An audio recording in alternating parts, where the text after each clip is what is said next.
Ya Nabi salam alaika, Ya Rasul salam alaika, Ya Habib salam alaika, salawatullah alaika. Bismillahirrahmanirrahim. Wassalatu wassalamu ala asyrafil mursalin wa ala alihi wa sahbihi ajma'in. Jadi belakang tu ada cerita bab Rasulullah ada lebih kurang 20 rambut yang beruban.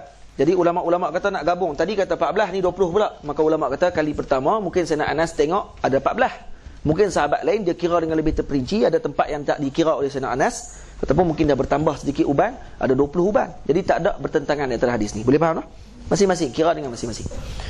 Baik, hadis yang seterusnya an Ibn Abbas radhiyallahu taala anhuma qala Abu Bakr, kata Sayyidina Ibnu Abbas, kata Sayyidina Abu Bakr Siddiq, ya Rasulullah, qad shibta, ya Rasulullah kamu telah beruban ya Rasulullah. Qala syayyabatni hudun wal waqi'atu wal mursalat wa amma yatasaalun wa idza asy-syamsu kuwirat. Aku telah menjadi beruban dengan sebab surah-surah ni. Surah Hud, surah Waqi'ah, surah Mursalat, surah Amma yatasaalun, surah idza asy-syamsu kuwirat. Kenapa jadi surah ni yang Nabi jadi beruban?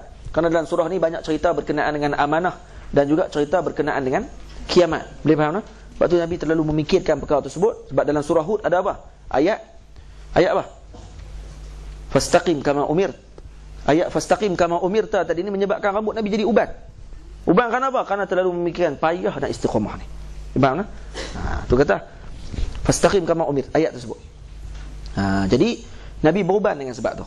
Dan banyak dalam surah Waqi'ah cerita berkenaan dengan kiamat, Mursalat, amma yatasaalun, idza asy-syamsu kuwirat, semua cerita bab kiamat. Sebab tu Nabi beruban rambut Nabi sallallahu alaihi wasallam.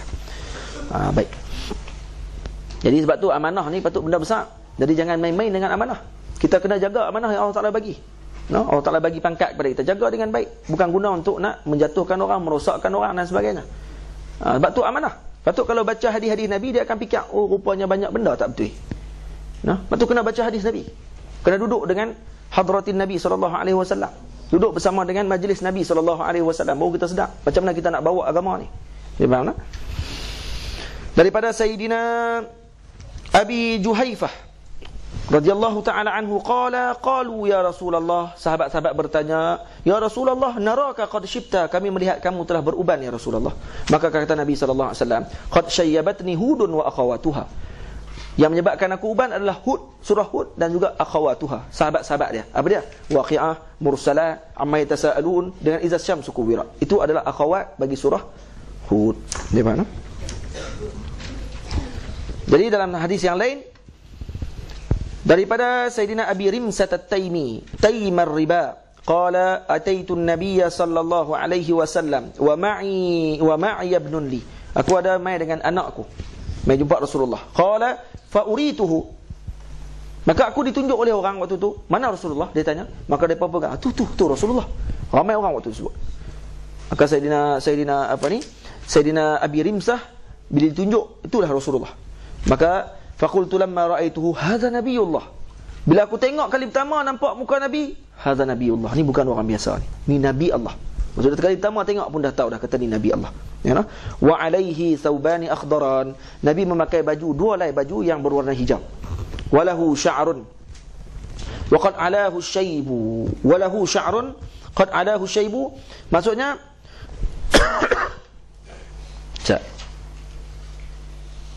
dan Nabi ada rambut waktu tu. Nabi ada rambut qad alahu syaibu, yang mana rambut Nabi ketika tersebut ada sedikit warna putih, uban. Wa syaibuhu ahmar. Kata Sayyidina Abi Rimsah, uban Nabi warna merah. Jadi ini yang sebagian ulama kata Nabi berinai. Jadi kata ulama yang lain, sebenarnya kalau tengok tengah panas uban, kalau tengok tengah panas pancaran matahari kena ke uban, dia akan jadi warna merah. Ya tak? Kita akan nampak jadi warna merah-merah sikit. Jadi waktu nak kata Abi Rimsah menipu, tidak menipu. Dia melihat dan dia menceritakan apa yang dia nampak. Boleh faham tak? Benarlah tu. Dia kata aku nampak warna merah. Dia tak abang pun kata ini. Aku nampak warna merah. Jadi kena dengan pancaran matahari. Itu maksud dia. Kerana hadis sahih Nabi tidak berinai. Hadis-hadis yang sahih Nabi tidak berinai. Boleh faham tak? Baik. Allahumma salli ala Muhammad. Dalam hadis yang seterusnya, Sayyidina Jabir bin Samurah, akana fi ra'si Rasulillah sallallahu alaihi wasallam syaibun? Adakah pada rambut Nabi ada uban? Qala lam yakun fi ra'si Rasulillah sallallahu alaihi wasallam syaibun. Pada rambut Nabi tidak ada uban, illa sya'ratun fi mafraqihi. Kecuali ada rambut sikit di mafraq. Mafraq di mana? Di tempat belah ni. Tengah-tengah ni. Ada sikit-sikit itu. Idza dahana warahunna duhnu. Bila Nabi pakai minyak, kami nampak minyak lebih daripada uban tersebut. Uban tu tertutup terus. Bab berkenaan dengan qidabi Rasulillah. Bab yang ke-6. Masuk bab ke-6 no? Bab berkenaan dengan rambut Nabi di inai. Adakah Nabi berinai? Diriwayatkan daripada Sayyidina Abu Rimsah, hadis yang sama. Cuma dilebihkan lagi panjang cerita dia sikit. Tadi cuma cerita nampak. Sekarang ni cerita. Bagaimana dia mai jumpa dengan Rasulullah. Qala ataitu an-nabiy sallallahu alaihi wasallam. Aku datang bertemu dengan Rasulullah sallallahu alaihi wasallam wa ma'abnin li. Bawa anak sekali. Ni sunnah kita pergi jumpa ulama bawa sekali dengan anak-anak. Jumpa tok guru bawa anak sekali. Mai suruh tok guru doa. Itu sunnah. Jadi dalam majlis-majlis ilmu elok bawa anak-anak. Bawa anak-anak mai sekali dalam majlis hadis dan sebagainya untuk bawa anak-anak kita mai dengar hadis Nabi sallallahu alaihi wasallam walaupun dia tak faham lagi. Moga-moga berkat bacaan hadis itu akan masuk sikit kepada dia. Di mana? Itu. Qala ibnuka hadha? Nabi tanya, ni anak hang ke? Faqultu na'am.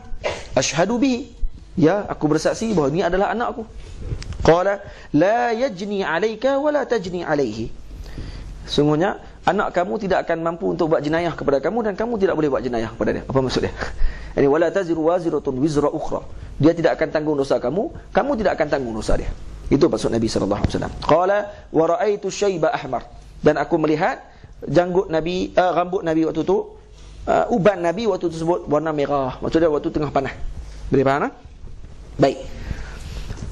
Kena ingat, ada para ulama berpandangan mengatakan bahawa ada orang yang ditanggung dosanya oleh orang-orang yang tertentu. Contoh anak-anak perempuan yang tidak berkahwin lagi, maka dosanya ditanggung oleh ibunya, ayahnya. Nah, kalau kita sayang dekat ayah kita, bukan hanya kita sekadar wish birthday dekat dia. Main birthday baru nak wish. Itu tanda sayang kita kat dia. Boh dalam Facebook, boh dalam YouTube, buat sambutan pula di Mesir sebab kita tak sempat nak balik. Maka kita pun rakam kita punya sonok dia dengan hari lahir ayah kita. Kita boh lah itu, habaq ayah suruh tengok. Ayah pun tengok, sonok meleleh air mata. Oh, anak aku sayang kat aku sungguh. Bukan tu saja tanda kita sayang kat dia. Sayang kita kepada ayah kita, kita selamatkan ayah kita daripada masuk dalam api neraka. Terutama anak-anak perempuan. Orang perempuan lebih aula untuk jaga diri mereka daripada menyebabkan ayah-ayah mereka disiksa dalam kubur nanti. Kalau kamu tak jaga akhlak kamu, tak jaga pakaian kamu, tak jaga kamu punya peribadi sebagai seorang wanita yang sangat mahal. Islam sangat mementingkan wanita kerana wanita ni mahal. Wanita ni sangat mahal. Jadi kalau kata kita murahkan diri kita, jadi masalah. Dan kalau kata Allah Subhanahu wa taala kita ni tidak jaga diri kita, kita buat perkara yang diharamkan, maka ketika tersebut dosa-dosa tu akan masuk sedikit kepada ayah kita. Boleh faham tak? Ayah kita tak sedap benda tu. Buat birthday ke ayah, sayang dah. Rupanya tak ada benda lain yang dia tak sayang ke ayah dia. Sebab dia tak jaga agama dia. Tu kena jaga elok. Kita fikir yang tu lebih-lebih. Jangan kikak diri kita lah ni. Kata, tak ada apa lah. Kubur masing-masing. Ya, kubur masing-masing. Kamu bagi dosa ke ayah kamu sikit. Jadi kena jaga elok. Seorang lagi yang akan tanggung dosa, suami kamu. Sebab tu kena jaga suami pula. Tapi kena tegur lah. Kalau tak tegur, hak tu memang tanggung terus lah. Kena tegur suami. Suami kena tegur bagi ni anak-anak dia. Kalau isteri, jadi isteri. Kalau jadi anak, anak pula bahagian anak. Kena jaga elok. Allahu Akbar.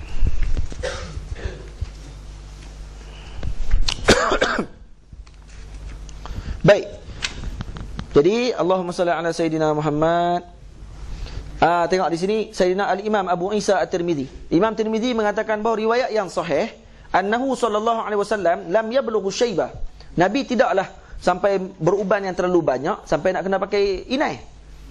Cuma di sini kenapa Imam Tirmidzi masukkan babul qida, bab berkenaan dengan inai. Kena beritahu kata ada riwayat yang orang faham kata berinai, sebenarnya tidak berinai. Yang kedua nak beritahu kepada kita, nanti tengok baca hadis lain.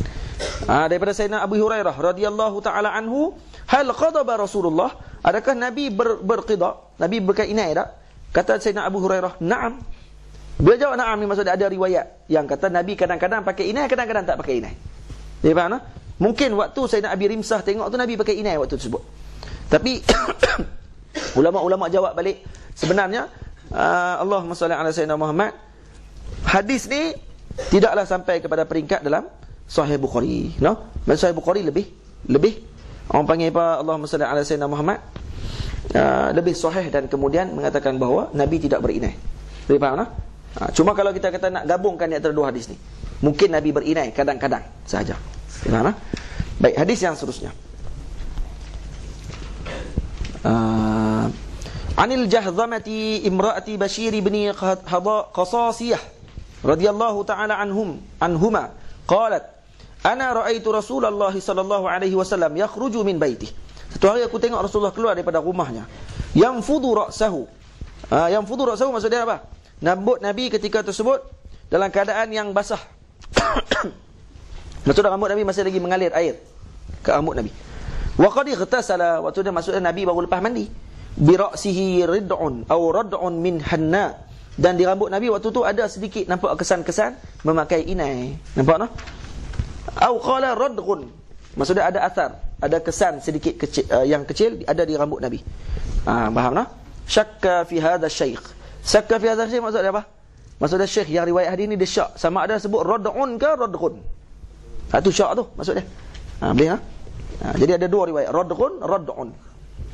Hadis yang seterusnya daripada Sayyidina Abdullah bin Muhammad ibni Aqil qala ra'aitu sya'ra Rasulillah sallallahu alaihi wasallam 'inda Anas bin Malik makhduba. Aku melihat rambut Nabi sallallahu alaihi wasallam pada yang ada pada Sayyidina Anas bin Malik, rambut tersebut dalam keadaan diinaikan. Apa maksud di sini? Kata ulama, maksudnya di sini mungkin yang menginaikan tu Sayyidina Anas bin Malik. Bukan Nabi yang inaikan, Sayyidina Anas bin Malik yang inaikan untuk jaga rambut tersebut. Sebab tu ulama-ulama kata rambut Rasulullah ni sangat tahan. Di Masjid Sayyidina Husain ada rambut Nabi sallallahu alaihi wasallam dalam bilik tu. Tapi payah nak masuk. Jadi kena minta izin daripada kerajaan Mesir. Baru boleh masuk. TV3 masuk dah. Main jejak Rasul depa senang-senang boleh masuk. Kita duduk lama pun payah nak masuk. Jadi dalam bilik tersebut ada rambut Nabi. Rambut Nabi ni kata Imam Masjid Sayyidina Husain dulu, rambut kalau kata boleh tahan, kalau terpisah dengan seorang, rambut tu boleh tahan 60 tahun. Tapi rambut Nabi dekat 60 tahun, lepas 60 tahun hancur rambut tu kalau dia terpisah. Mana macam rambut ni kuat. Tapi rambut Nabi SAW ribuan tahun dah, 1400 tahun lebih, tapi masih lagi cantik dan elok sampai sekarang, tidak hancur-hancur. Mana dalil kata rambut Nabi SAW tidak hancur. Kalau rambut tak hancur, badan Nabi lebih aula tidak hancur. Boleh, nah? Karena ada hadis yang sahih disebutkan perkara tersebut. Jadi Sayyidina Anas mungkin yang menginaikan. Bila yang Sayyidina Anas ambil rambut Nabi ni? Ketika mana Suluh Hudaibiyah. Suluh Hudaibiyah. Ketika di Hudaibiyah kan Nabi SAW tidak mampu untuk masuk ke Makkah ketika tersebut, dihalang. Maka semua pakat tahallul di Hudaibiyah ketika tersebut. Maka Nabi bercukur rambut, dan rambut tu dibahagi-bahagikan di antara para sahabat. Seorang dapat 2 helai, seorang dapat 3 helai, seorang dapat selai dan sebagainya. Sayyidina Khalid Al-Walid ada dapat selai 2. Lepas tu ketika perang, waktu orang tanya kepada Sayyidina Khalid Al-Walid, macam mana kamu boleh menang wahai Khalid? Kamu ni perang semua menang. Maka Sayyidina Khalid Al-Walid keluarkan di celah serban dia. Keluarkan 2-3 helai rambut. Dia kata disebabkan ni. Disebabkan rambut ni aku menang. Hebat. Adakah Sayyidina Khalid Al-Walid telah melakukan syirik? Disebabkan ni. Dan kalau tak sebut disebabkan Allah. Sayyidina Khalid Al-Walid tu lebih beriman ni berdahang lagi, sahabat Nabi SAW. Nak bagi tahu apa? Disebabkan barakah yang ada pada rambut ni. Rambut siapa? Rambut Nabi SAW. Sayyidina Imam Ahmad bin Hanbal setiap kali minum, maka dia akan masukkan 2-3 helai rambut dalam minuman dia. Maka dia akan minum. Rambut siapa tu? Rambut Nabi SAW. Sayyidina Anas juga, Sayyidina Imam Ahmad ada 2-3 helai rambut Nabi. Ketika dia nak wafat, dia pesan kepada anak dia untuk masukkan rambut ketika ditanam dia di dalam kubur, masukkan 3 helai rambut di dalam mulut dia. Masuk dalam 3 helai dalam mulut. Kenapa?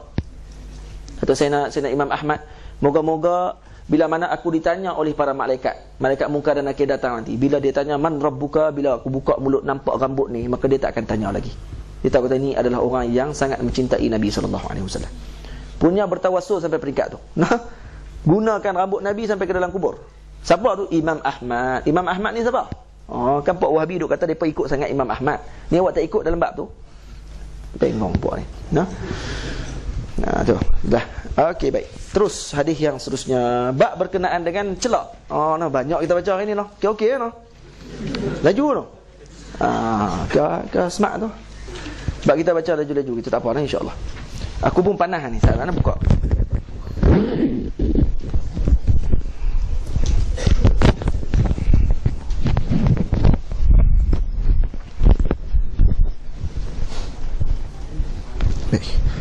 Aduh, panas nak mampu. Tu dia. Tu rakam kali tu noh. Saya dengan buka baju rakam, kan? Baik, bab berkenaan dengan celak Nabi sallallahu alaihi wasallam. Oh. Bab berkenaan dengan celak Nabi sallallahu alaihi wasallam. Nah, Nabi bercelak. Macam mana Nabi bercelak? Daripada Sayyidina Ibnu Abbas radhiyallahu taala anhu.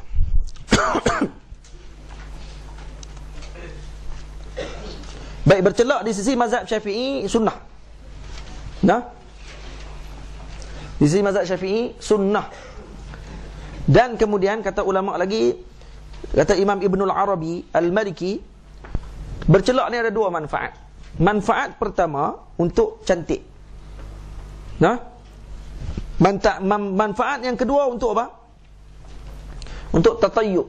Maksudnya untuk tatyib. Tatyib maksudnya untuk nak berubat.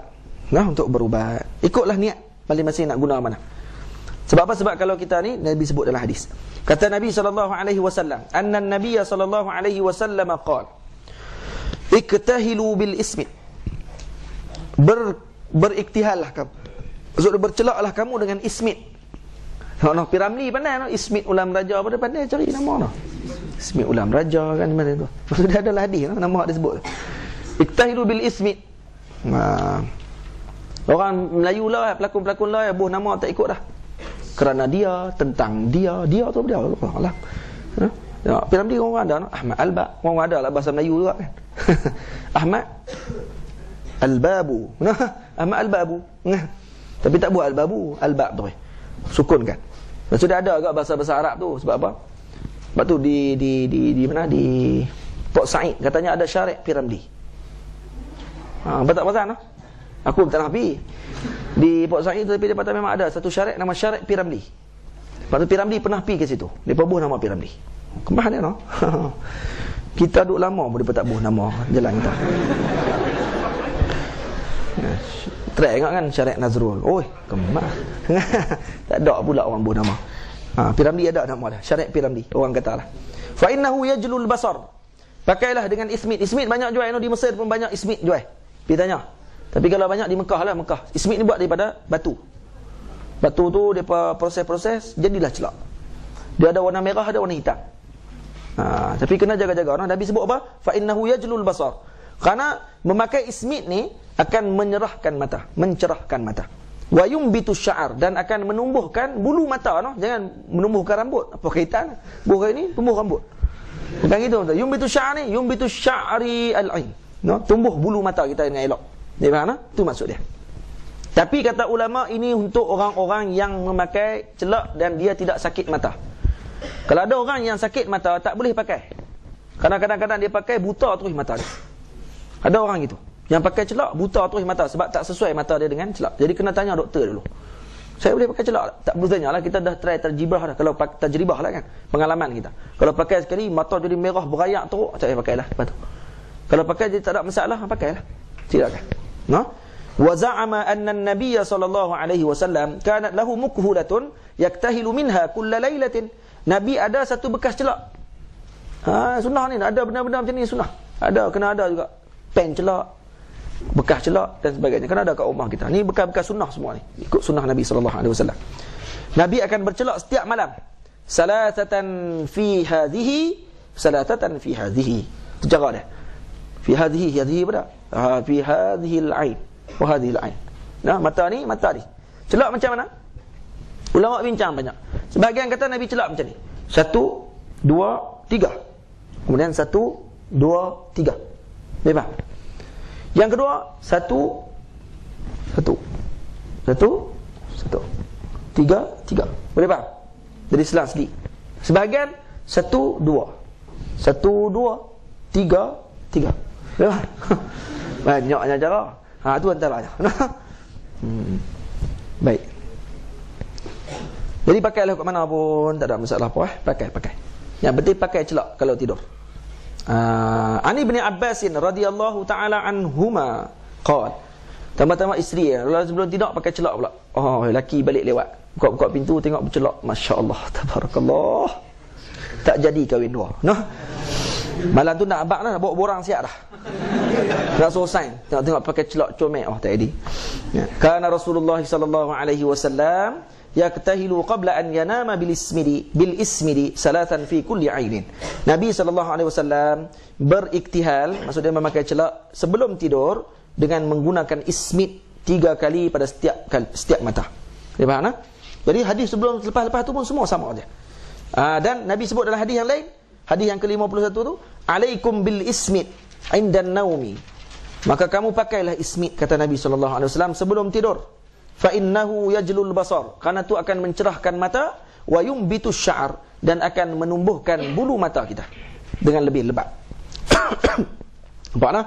Baik, dan Nabi puji pula dalam hadis yang lain daripada Sayyidina Ibnu Abbas radhiyallahu taala anhuma, qala Rasulullah sallallahu alaihi wasallam, inna khaira akhalikumul ismid. Sesungguhnya celak yang terbaik adalah ismid. Kalau orang tanya celak apa yang elok kali, ismid lah. Habaq ismid. Fa yajlul basar wa yumbitu sya'ar. Akan mencerahkan mata, akan menumbuhkan bulu mata. Ini sama aja hadis lepas tu. Lah nah. Bab yang berkenaan dengan baju Nabi sallallahu alaihi wasallam kita akan sambung pada pertemuan akan datang. Wallahu a'lam.